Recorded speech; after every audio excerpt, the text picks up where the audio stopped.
ऐतिहासिक दिल्ली पर सबसे पहली मुस्लिम सल्तनत खड़ी करने वाली यानी कि ममलुक सल्तनत के सुल्तान और उसके बाद दो और सुल्तानों के बारे में अब तक हम अपनी वीडियोस के द्वारा आपके साथ बात कर चुके हैं।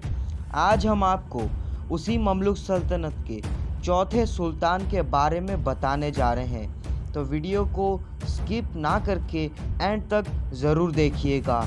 इस चौथे सुल्तान का नाम था रुक्न उद्दीन फ़िरोज़। रुक्न उद्दीन फ़िरोज़ का जन्म दिल्ली में ही हुआ था। इनके पिता इल्तुतमिश और इनकी माता का नाम खुदवांदा-ई-जहां यानी कि शाह टर्कन था। इनकी जो माता थी वो तर्किस्तान के एक कबीले की औरत हुआ करती थी।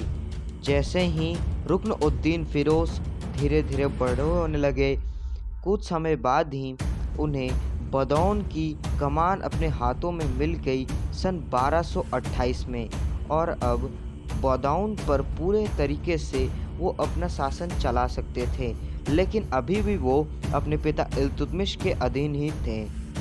बदौन को संभालने में उनकी मदद नसीरुद्दीन काबचा कर रहे थे, जो पहले इल्तुतमिश के दुश्मन हुआ करते थे, लेकिन कुछ समय बाद उनकी इल्तुतमिश के साथ दोस्ती हो जाने के कारण अब वो रुक्न उद्दीन फ़िरोज़ को उनके कारोबार में मदद करने लगे। सुल्तान इल्तुतमिश अपने सबसे बड़े बेटे नसीरुद्दीन मोहम्मद से सबसे ज़्यादा प्यार करते थे, और उन्होंने पूरी तरह से ये मन बना लिया था कि उनके बाद ममलुक सल्तनत के चौथे सुल्तान नसीरुद्दीन मोहम्मद ही बनेंगे। लेकिन जब सन 1229 में ग्वालियर की ओर जाने के लिए इल्तुतमिश के बेटे यानी कि नसीरुद्दीन मोहम्मद निकले, तो सन 1231 में उसी दौरान उनकी मृत्यु हो जाती है अनफॉर्चुनेटली। इल्तुतमिश ने तुरंत ही ग्वालियर जाने का फैसला किया, और उनके पीछे दिल्ली का जो कारोबार था वो उन्होंने उस समय रज़िया सुल्ताना पे छोड़ दिया, क्योंकि उस समय रुक्न उद्दीन फ़िरोज़ बहुत ही छोटे थे। इसीलिए उन्होंने रज़िया सुल्ताना को चुना दिल्ली की कमान के लिए। इल्तुतमिश के पीछे रज़िया सुल्ताना ने दिल्ली को बहुत ही अच्छे तरीके से संभाला, और जब इल्तुतमिश ग्वालियर से दोबारा दिल्ली में आ गए, तब उन्हें इस बात का पता चला कि रज़िया ने दिल्ली को बहुत ही अच्छे तरीके से संभाला है, और अब उनका मन रज़िया को ही अगला सुल्तान बनाने का हो चुका था। लेकिन जैसे ही उम्र के साथ रुक्न उद्दीन फ़िरोज़ बड़े होते जा रहे थे, तब वो अपनी काबिलियत भी इल्तुतमिश को दिखाते जा रहे थे। इसी वजह से इल्तुतमिश ज़्यादा ही सोच विचार में पड़ गए कि अगला सुल्तान रज़िया को बनाया जाए या फिर फ़िरोज़ को। रज़िया और फ़िरोज़ को छोड़कर इल्तुतमिश के जितने भी बेटे थे, उनमें ये जरा सी भी काबिलियत नहीं थी कि वो इल्तुतमिश की मौत के बाद दिल्ली को संभाल पाएँ। इसीलिए इल्तुतमिश रज़िया या फिर फ़िरोज़ को ही सुल्तान बनाना चाहते थे। उसके बाद सन 1233 में इल्तुतमिश ने लाहौर में भेज दिया रुक्न उद्दीन फ़िरोज़ को, और वहाँ की कमान भी फ़िरोज़ को ही दे दी। कुछ दिनों बाद जब इल्तुतमिश की तबीयत हद से ज़्यादा बिगड़ गई, तब फ़िरोज़ को उन्होंने दोबारा दिल्ली बुला लिया, और जब उनके आखिरी पल ही थे, तब उन्होंने रुक्न उद्दीन फ़िरोज़ को आगे का यानी कि अगला सुल्तान घोषित कर दिया। इल्तुतमिश की मौत के बाद फ़िरोज़ को सन 1236 में दिल्ली की कमान और पूरे ममलुक सल्तनत की कमान मिल गई। जहां सफ़ीउद्दीन हसन कुरलुग जैसे लोग सोच रहे थे कि इल्तुतमिश के बाद दिल्ली सल्तनत कमज़ोर पड़ जाएगा और वो दिल्ली सल्तनत पर हमला कर देगा, वहीं इल्तुतमिश के एक बहुत ही वफ़ादार वज़ीर सफ़ीउद्दीन ऐबक ने उनके हमले के समय उन्हें मुंहतोड़ जवाब दिया, और इसके अलावा उन्हें बहुत ही बुरी तरह से घायल कर भागने पर मजबूर कर दिया।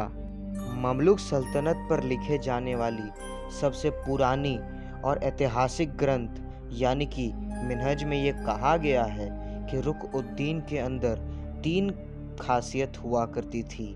सबसे पहले, सुल्तान बनने से पहले उनका स्वभाव प्रजा के ओर बहुत ही अच्छा हुआ करता था, और वहीं सुल्तान बनने के बाद वो प्रजा से ठीक से मिलते भी नहीं थे। दूसरी बात, वो बहुत ही अच्छे दिखते थे, यानी कि उनका तेज दिमाग उन्हें और भी ज़्यादा सुंदर और आकर्षित करता था। मिनहज में ये भी कहा गया है कि रुकनुद्दीन फिरोज को हाथी की सवारी करना बहुत ही अच्छा लगता था। जब भी वो किसी बात से प्रसन्न हो जाते तो अपने हाथी की सैर करते बाजार में जाकर, और कभी कभी तो प्रजा के बीच सोने के सिक्के भी बांट आया करते थे। गायक और बहरूपिये फिरोज को अपनी तरफ हमेशा ही आकर्षित करके रखते थे। फिरोज को गाना और बहरूपिये से बहुत ही ज़्यादा प्रसन्नता मिलती थी। भले ही रुकनुद्दीन फिरोज को 1236 में दिल्ली की गद्दी मिल गई थी, मगर वो ज़्यादा समय तक शासन नहीं कर पाए। कुछ समय यानी कि कुछ महीनों के शासन के बाद उनकी मां यानी कि शाह टर्कन पर उन्होंने सारी जिम्मेदारी सौंप दी। इनकी मां यानी कि शाह टर्कन भी गद्दी हासिल करने से पहले बहुत ही ज़्यादा अच्छे स्वभाव की रहती थी। उन्हें भी अपने प्रजा की बहुत परवाह हुआ करती थी, मगर जब से उनके हाथों में दिल्ली की गद्दी आ गई तो उन्हें किसी बात की चिंता नहीं हुआ करती थी। वो अपने मन मुताबिक कोई भी फरमान जारी कर देती, किसी से भी कोई भी काम करवा देती, और कभी कभी तो इल्तुतमिश के हरम यानी कि इल्तुतमिश की बाकी बेगमात के साथ बहुत ज़्यादा बदसलूकी भी किया करती थी। इतिहास हमें ये भी बताती है कि शाह टर्कन ने इल्तुतमिश की कुछ और बेगमों को भी मार दिया था। दोनों माँ बेटों का ये स्वभाव प्रजा और उनके साथियों को बिल्कुल भी अच्छा नहीं लग रहा था, जिसके वजह से धीरे धीरे कर बगावत होनी चालू हो गई।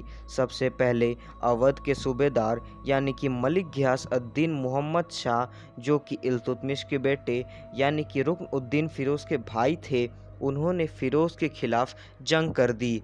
उन्होंने फिरोज के अधीन आने वाले कुछ शहर अपने अधीन ले लिए और लखनौदी की सारे सोना चांदी अपने अधीन कर लिया। उसके बाद मलिक इज़्ज़ुद्दीन मोहम्मद सलारी, जो कि बदौन के सूबेदार थे, उन्होंने भी घियास-उद-दीन को देख बगावत कर दी। इसके अलावा 3 और बागी यानी कि मलिक इज़्ज़ुद्दीन कबीर खान अयज़, जो कि मुल्तान के सूबेदार थे, फिर मलिक सफ़ीउद्दीन कुची यानी कि हंसी के सूबेदार, और मलिक अलाउद्दीन जानी यानी कि लाहौर के सूबेदार, सब लोगों ने एक साथ बगावत चालू कर दी। फिरोज़ ने इन बागियों को हराने के लिए अपने सेनापति निज़ामुल मुल्क जुनैदी को भेजा एक बड़ी सेना देकर, क्योंकि इल्तुतमिश ने अपने शासन में बहुत सारी जंग लड़ी और उसकी सेना भी बहुत बड़ी हो चुकी थी। इसीलिए ज़्यादा बड़ी सेना नहीं भेजी रुकनुद्दीन फिरोज़ ने। उन्होंने लगभग 10,000 की फ़ौज भेजी इन सब बागियों को ख़त्म करने के लिए। मुल्क जुनैदी जानता था कि दोनों माँ बेटे बिल्कुल ही गलत कर रहे हैं प्रजा के साथ, इसीलिए मुल्क जुनैदी ने भी सलारी को ज्वाइन कर लिया और वो तीनों मिलकर कूची और जैनी के साथ जुड़ गए। इस तरह 5 से 6 बागी आपस में जुड़ गए फिरोज़ को गद्दी से हटाने के लिए। जो लोग अभी भी फिरोज़ के साथ थे, उन्हें बागियों के साथियों ने महल में ही मारना एक एक कर चालू कर दिया। सबसे पहले तजुल मुल्क महमूद मरे, उसके बाद अमीर फ़रुखुद्दीन मरे, उसके बाद करीमुद्दीन ज़हीद मरे। ऐसे ही और भी 4-5 सेनापति थे जो महल में ही मार दिए गए। इन सब बातों को देख फिरोज़ ने कुहराम जाने का फ़ैसला किया, जहाँ पर सारे बागी थे। तो जब फिरोज़ वहाँ के लिए निकल गए, तभी उनकी बहन यानी कि रज़िया ने भी उनके खिलाफ बगावत कर दी। रज़िया के एक साथी ने मिलकर महल पर हमला किया, जिस पर शाह टर्कन को गिरफ्तार कर लिया रज़िया ने, और उसके बाद नोबल्स के साथ मिलकर और जो लोग रज़िया के साथ पहले से थे उन सब के साथ मिलकर रज़िया ने दिल्ली सल्तनत की गद्दी अपने पास ले ली। फ़िरोज़ को इस बात का जैसे ही पता चला उन्होंने दोबारा दिल्ली जाने का फ़ैसला किया, लेकिन रज़िया को इस बात का पता चल गया और उसने एक बड़ी सेना भेजी उसे पकड़ने के लिए। फ़िरोज़ को 19 नवंबर 1236 को मार दिया गया। फ़िरोज़ ने कुल 6 महीने और 28 दिन तक शासन किया था और अगर हम आसान भाषा में कहें तो ना ही ये सुल्तान ने कोई बड़ी जंग लड़ी, ना ही अपनों का हो पाया और ना ही कोई महान काम किया। इस सुल्तान ने अपने सिर्फ दुश्मन ही बनाए, जिसका नतीजा इनके लिए आखिर में बहुत ही ख़राब निकला। और इसी के साथ आज की हमारी इस वीडियो को हम यहीं ख़त्म करते हैं। वीडियो पसंद आया तो वीडियो को लाइक कर चैनल को सब्सक्राइब ज़रूर कर लें। ऐसे ही और वीडियोस के लिए हम आपसे मिलते हैं एक नए वीडियो में एक नए टॉपिक के साथ। तब तक के लिए शुक्रिया।